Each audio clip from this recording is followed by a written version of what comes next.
હવે આપણે અસેન્ડિંગ ટ્રાયંગલની વાત કરીએ. અસેન્ડિંગ એટલે ઉપરની તરફ છે. હવે અસેન્ડિંગમાં પહેલેથી જ ટ્રેન્ડ થોડો ઉપરની તરફ છે. ઉપરની એટલે કેમ કે ઉપરની લાઈન સ્ટ્રેટ છે અને નીચેની લાઈન ઉપર આવે છે, એના એટલે હાયર બોટમ્સ બનાવે છે માર્કેટમાં. એનો મતલબ કે આનો ઉપર બ્રેકઆઉટ થવાના ચાન્સીસ બહુ જ વધારે છે. 95% અસેન્ડિંગ ટ્રાયંગલ ઉપર જ બ્રેકઆઉટ થાય, કેમ કે નામ જ અસેન્ડિંગ છે. તો અને સેમ ટાર્ગેટ પાછું ઉપરની તરફ આપણે એવી રીતે જ કેલ્ક્યુલેટ કરવાનું છે, જે રીતે આપણે પહેલાવાળા ટ્રાયંગલમાં કર્યું હતું.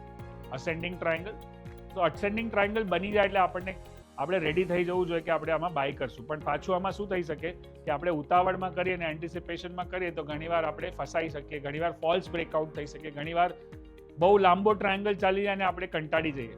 તો બ્રેકઆઉટ પછી જ ટ્રેડ કરવું આપણા માટે સારું છે, રાઈટ. સો આ પણ અસેન્ડિંગ ટ્રાયંગલ છે, જ્યાં આપણને સારું બ્રેકઆઉટ જોવા મળે છે ગ્રીન કેન્ડલ સાથે.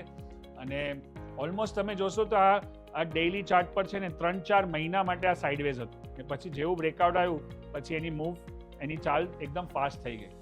પાછું આમાં આપણે જોઈએ છે ડેઇલી ચાર્ટ પર. હવે આ જ પેટર્ન બધી તમને લોઅર ટાઈમ ફ્રેમ ચાર્ટ જેમ કે આવરલી છે, 15 મિનિટ છે, બધા પર જોવા મળશે. આપણે આ ચર્ચા પહેલા પણ કરી હતી કે ટાઈમ ફ્રેમ બધા સેમ, કોઈ પણ ટાઈમ ફ્રેમ પર બધી જ વસ્તુ એપ્લાય થાય છે. આપણે કયો ટાઈમ ફ્રેમ કરવો છે એ આપણા પર ડિપેન્ડ કરે છે.